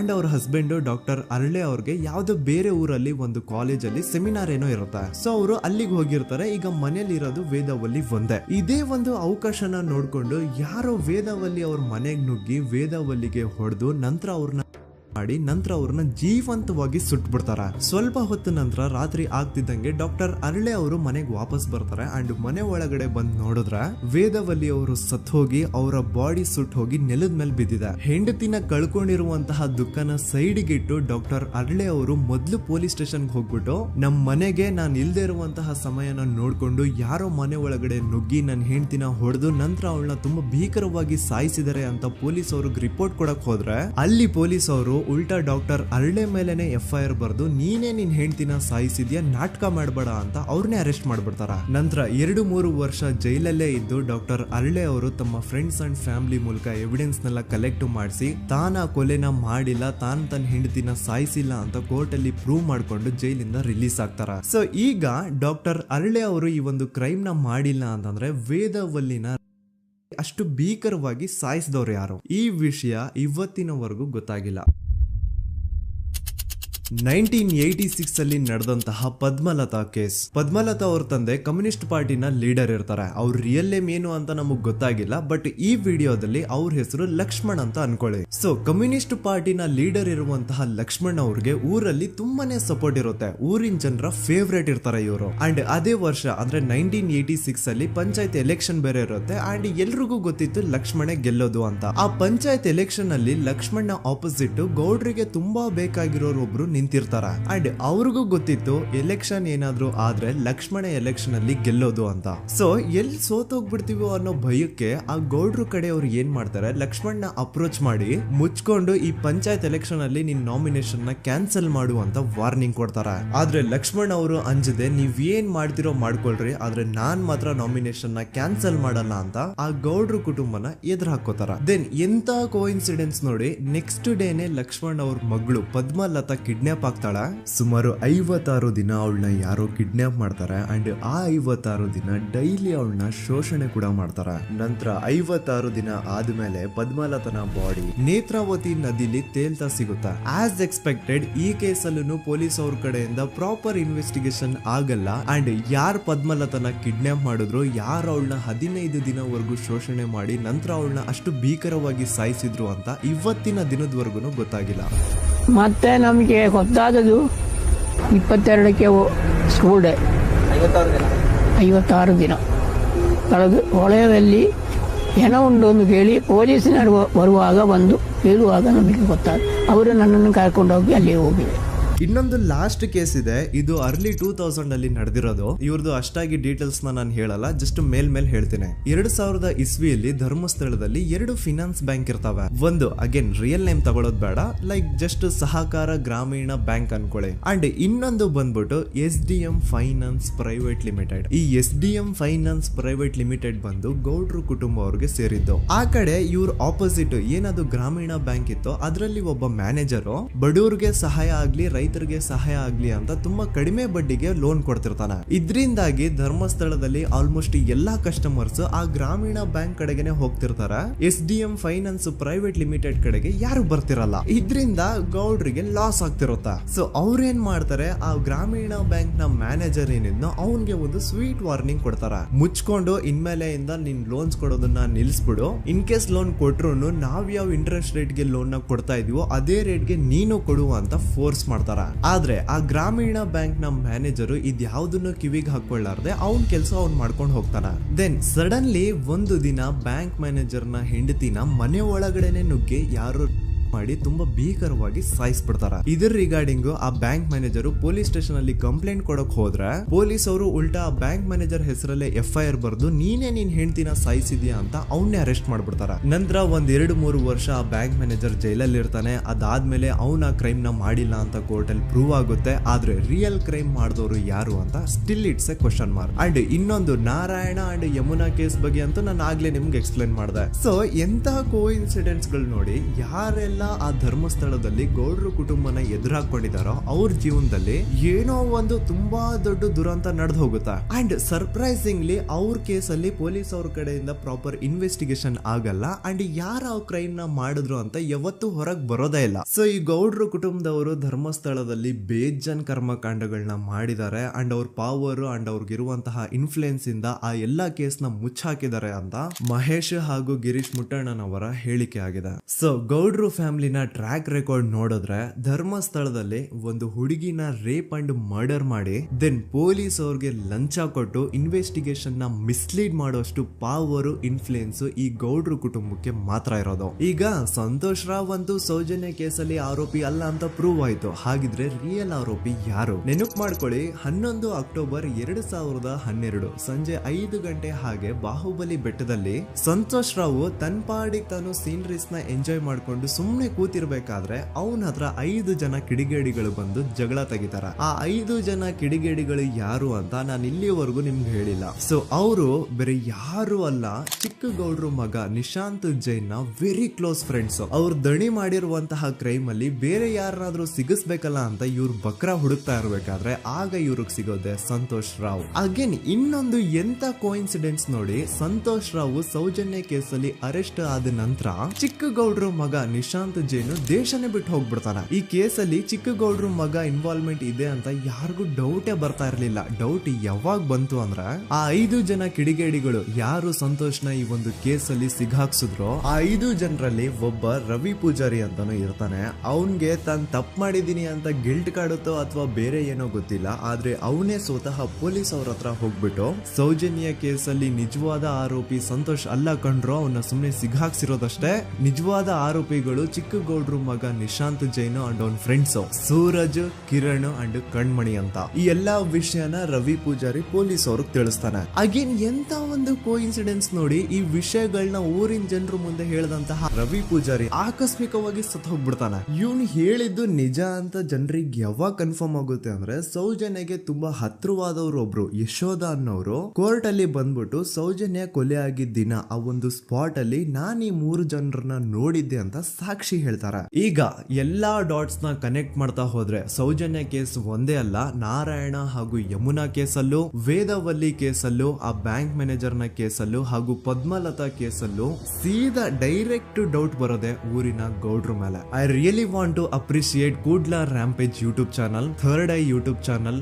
ಗಿರೀಶ್ ಮುಟ್ಟಣ್ಣನವರು ಸರ್ ಹಾಗೂ ಮಹೇಶ್ ಅವರು ಅಂಡ್ ಆಲ್ ಅದರ್ಸ್. ಇವರ ಕಾನ್ಸ್ಟೆಂಟ್ ಎಫರ್ಟ್ಸ್ ಇಂದಾನೆ ಸತ್ಯ ಏನಂತ 1 by 1 ಹೊರಗೆ ಬರ್ತಿದೆ and they are trying their level best to catch real criminals. At present Sowjanya case ಬಗ್ಗೆ ಅಪ್ಡೇಟ್ ಏನು ಅಂತಂದ್ರೆ ಹೈಕೋರ್ಟ್ ವರೆಗೂ ಈ ಒಂದು ಕೇಸ್ ಹೋಗಿದೆ ಅಂಡ್ ಈ ಕೇಸಲ್ಲಿ ಈಗ ಇನ್ನೊಮ್ಮೆ ಮತ್ತೆ ಫ್ರೆಶ್ ಆಗಿ ರೀಇನ್ವೆಸ್ಟಿಗೇಷನ್ ಸ್ಟಾರ್ಟ್ ಆಗಬೇಕು ಅಂತ ಹೋರಾಟ ನಡೀತಿದೆ. ಸುದೂತ ಪ್ರಜೆಗಳೇ, ಇದಾಗಿತ್ತು ಸೌಜನ್ಯ ಕೇಸ್ ಬಗ್ಗೆ ನಮ್ಮ ಒಂದು ಡೀಟೇಲ್ಡ್ ವಿಡಿಯೋ. ಈ ವಿಡಿಯೋದಲ್ಲಿ ನನ್ನಿಂದ ಎಲ್ಲಾದ್ರೂ ಏನಾದ್ರೂ ಚಿಕ್ಕ ಪುಟ್ಟ ಇನ್ಫಾರ್ಮೇಶನ್ ಮಿಸ್ ಆಗಿದ್ರೆ ಅಥವಾ ಮಿಸ್ಟೇಕ್ ಆಗಿದ್ರೆ ಅದನ್ನ ದಯವಿಟ್ಟು ಕಮೆಂಟ್ ಸೆಕ್ಷನ್ ಅಲ್ಲಿ ಹೈಲೈಟ್ ಮಾಡಿ. ಈ ವಿಡಿಯೋ ಯಾವಾಗ ಯೂಟ್ಯೂಬ್ ಇಂದ ಡಿಲೀಟ್ ಆಗುತ್ತೋ ನನ್ಗಂತೂ ಗೊತ್ತಿಲ್ಲ. ಸೊ ಪ್ಲೀಸ್ ಆದಷ್ಟು ಬೇಗ ಇದನ್ನ ಎಲ್ಲಾ ಕಡೆ ಶೇರ್ ಮಾಡಿ. ಓಕೆ ಪ್ರಜೆಗಳೇ, ಇವತ್ತಿಗಿಷ್ಟು ಸಾಕು ಅನ್ಕೊಳ್ತೀನಿ. ನಾನು ನಿಮ್ಮ ದೂತ ಸಮೀರ್ MD. ಮತ್ತೆ ಸಿಗ್ತೀನಿ ನೆಕ್ಸ್ಟ್ ವಿಡಿಯೋದಲ್ಲಿ.